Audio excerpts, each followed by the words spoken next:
julgamento, julgar, né? Então, assim, não me julguem, entendeu? Mas seremos julgados. Então, isso é muito interessante, porque a carta do julgamento fala de um momento também que em todas as culturas, de certa forma, aparece esse momento. Em especial no pós-vida, né, no além-túmulo, em que os novos mortos, né, aqueles os recém-desencarnados, passam por ritos de purificação para viverem no mundo dos mortos e em determinado momento eles são julgados, tá bom? Era assim para a antiguidade, né, para os antigos gregos e tudo mais.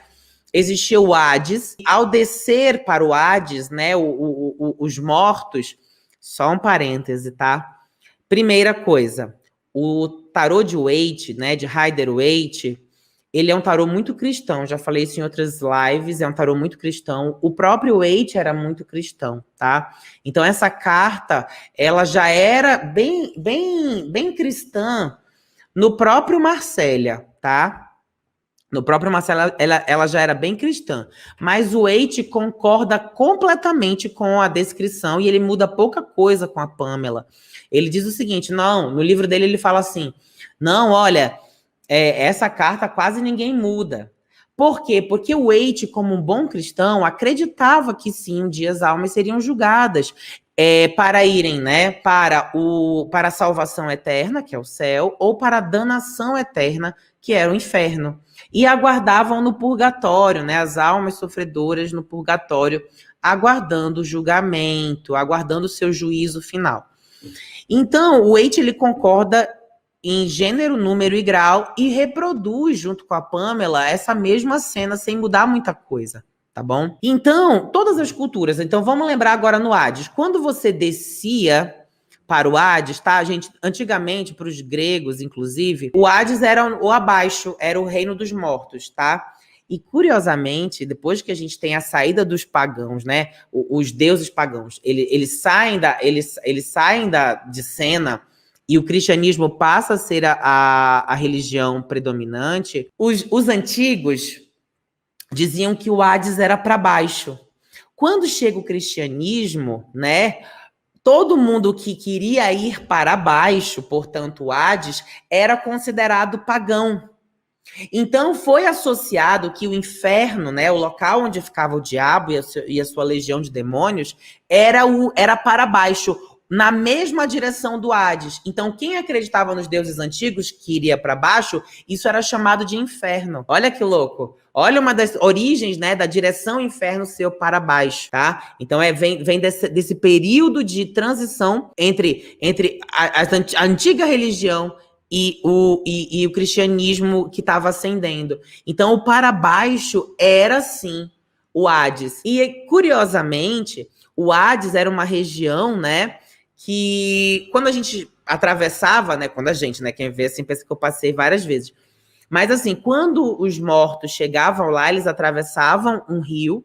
Esse rio, é o rio que, né, tá retratado no arcano 13 do tarô de Waite, né, e esse rio, ele tinha, né, tem o barqueiro, tem o rio, e aí o que acontece? Os mortos iam passando por esse rio, e eles iam se purificando, eles iam esquecendo da vida, né? Eles iam esquecendo, sabe? Puxa vida, segunda-feira eu tinha que pagar aquele boleto, imagina, eu tinha aquele date, puxa vida, agora que tava indo super bem, a gente deu match no Tinder, putz, a gente ia se encontrar no sábado. Então era uma purificação para esquecer a vida, para esquecer a vida de vivo. E aí, quando ele chegava do outro lado, né, eles eram direcionados, né? Então, assim, quem era privilegiado, né, quem era VIP, ia pros Campos Elíseos, né? Eu adoro que toda cidade tem um bairro chamado Campos Elíseos, ou um condomínio. Então, assim, exatamente, né? O Aqueronte, Caronte, o Barqueiro de Hades, o Rio Estige, beleza. Tem aqui o pessoal aqui trazendo aqui os nomes. Quando você chegava do outro lado, você poderia ir para os Campos Elíseos, tipo assim, era o lugar para onde iriam os heróis. Mas, assim, tinha uns campos onde aí a galera entendeu? Todo dia. A galera normal ia pra lá, tá entendendo? Era o grande público. E aí tinha um terceiro, que era o Tártaro. O Tártaro era pra galera que tinha, assim, ferrado muitos deuses, sabe? Então as pessoas ficavam aprisionadas no Tártaro. Então tinha 3 níveis aí o Hades.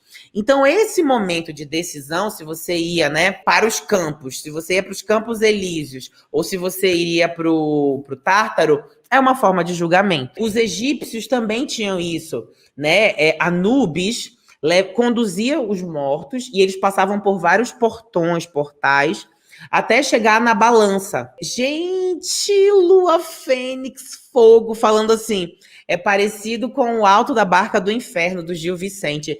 Eu sou apaixonado pelo livro do Gil Vicente. Um beijo a todos os portugueses que estão aqui assistindo a gente, né? Gil Vicente, saudoso. E o Alto da Barca do Inferno é um momento muito julgamento, né? Que é ótimo, né? Porque tem uma... Porque, assim, era uma barca do inferno e uma barca do céu, né? E aí o povo chegava, né, lá na barca do céu... E aí falava assim, da barca, né? Aí, por onde vai esta nau? Aí o anjo lá da barca do céu, né? Ah, pois esta nau vai para o paraíso. Aí a pessoa dizia assim, né? Então, eu fui um grande membro da sociedade, eu fui uma pessoa maravilhosa, eu ajudei muitas pessoas.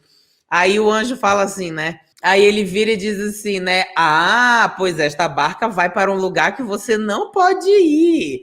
Esta barca é para os bons, porque quando na vida quantos você enganou, quantos você deu truque, quantos, né? Como você foi vigarista, a sua barca é a outra barca. E aí na outra barca, que era a barca da danação, a barca do inferno, era ótimo, porque o demônio que ficava nessa barca, ficava super tirando um sarro da galera. Opa, seja bem-vindo aqui, porque você é muito bem-vindo aqui, vigarista, você é ótimo. Então o povo ia muito puto na vida, entrando para a barca do inferno. Todo mundo era condenado, né? Aí no final tem um lá que vai para o céu. Mas beleza, então isso também é um momento de julgamento, tá? Os egípcios também tinham as balanças, né? Tinham uma pena, e aí o morto colocava o seu coração. Então, tinha que ter, né, ali uma equivalência. Se o coração fosse mais pesado do que a pena, a alma se perdia para sempre. Se o coração fosse mais leve que a pena, essa alma estava salva e poderia voltar para uma outra vida. Lembrando que para os egípcios, né, que mumificavam os seus reis, e o objetivo da mumificação era guardar, era preservar o corpo para uma nova vida, né? Então, para eles, a alma ser poupada no além era algo extremamente importante, porque não adiantava salvar o corpo se a alma fosse ser destruída lá, entendeu? Então, gente, o que eu quero dizer para vocês com tudo isso? Que a carta do julgamento é uma carta também de tomada de decisões, que se a pessoa não acorda, a vida vai fazer o julgamento por ela, tá? Então, se a primeira coisa tem a vuvuzela. Chegou a vuvuzela, você é obrigado a prestar atenção. O segundo movimento é prestação de conta. E aí, o que você fez? E aí, o que você tem? Então, pensa o seguinte, a gente já passou pelo arcano da justiça. A essa altura, a justiça já tinha dito todas as regras. O arcano da justiça, o arcano 8, é o arcano sabe o arcano que exige aquele, o eu concordo, que você tem que dar o check? Então, lá no arcano da justiça, logo depois da carruagem, a nossa figura, né, heróica aqui dentro dos arcanos maiores, foi viver a vida dela, foi buscar o que queria. Falamos muito disso, né, sobre a carruagem. E aí ela chega na justiça e a justiça diz, beleza, aqui estão as condições, aqui estão as coisas que você precisa obedecer para seguir daqui em diante. Aí o nosso compadre, ele assina, ele diz, beleza, eu aceito. Eu aceito os termos, eu aceito as condições. Então, o julgamento, quando ele sai no atendimento, né? O julgamento, quando ele sai no atendimento, ele está dizendo o seguinte. Então, deixa eu primeiro terminar aqui, porque a pessoa pensa em cima de outro pensamento, né? Então, o nosso compadre herói aqui dessa jornada, ele assinou os termos na justiça. Ele fez o contrato. Agora o julgamento vai fazer o quê? A investigação. Agora, o julgamento ele vai cobrar os termos assinados lá no arcano 8. Então, gente, no arcano do julgamento, não existe possibilidade mais de dizer ai, eu não sabia. Ai, eu não ouvi. Ai, eu não sabia que já era a hora. Eles não podem mais adiar. Então, é a hora de apresentar créditos e débitos. Percebe? Então, o arcano do julgamento, quando chega numa leitura, entre outras coisas que a gente está falando aqui, ele está dizendo, e aí? O que você tem aí na tua mão? Tem crédito? Opa, se tem crédito, maravilha, passe. Alto da barca do inferno, levando você para o quê? Para a barca do céu. Ah, não fez o que concordou em fazer? Não fez o que você iria fazer? Opa, barca do inferno. Então, é a contabilidade, é a prestação de contas, é o imposto de renda espiritual.